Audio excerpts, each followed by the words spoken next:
Hi guys, today I am live from the Grand Canyon. All this talk about packing a bag and getting into the canyon, I decided I had to come for a trip.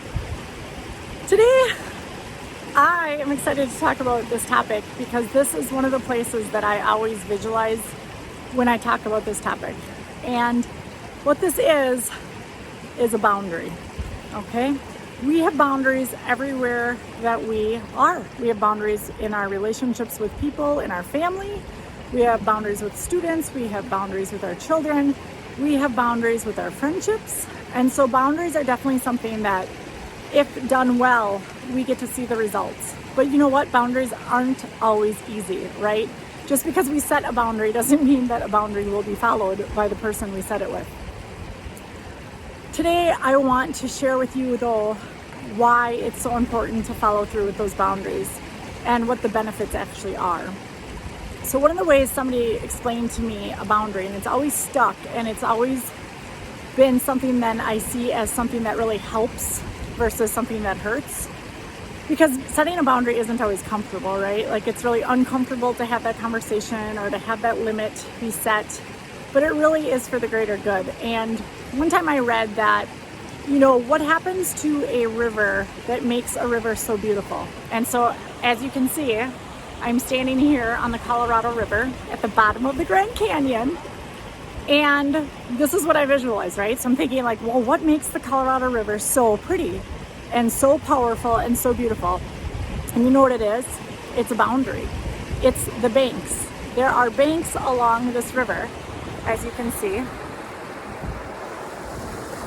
Right? Look at all that. And if there wasn't banks, what would happen to the river? Well, guess what? The river would no longer be a river. It would overflow. And then the water would become a flood, and it would become destructive. And it would destroy things versus be powerful and beautiful.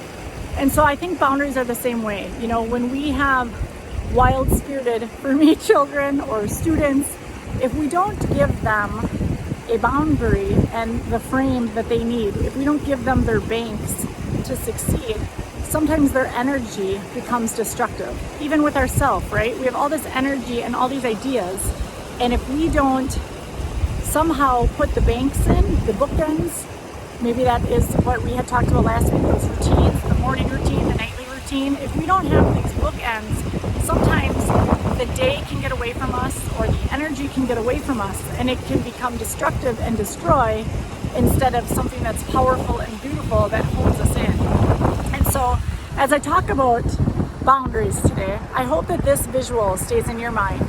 The reason that a river gets to be so powerful and so much help to people, it's a resource. People are getting water from the river, they're replenishing from the river, but the river wouldn't be here if there were no banks.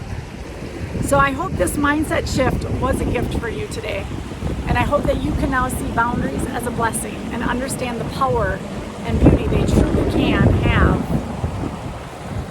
when implemented.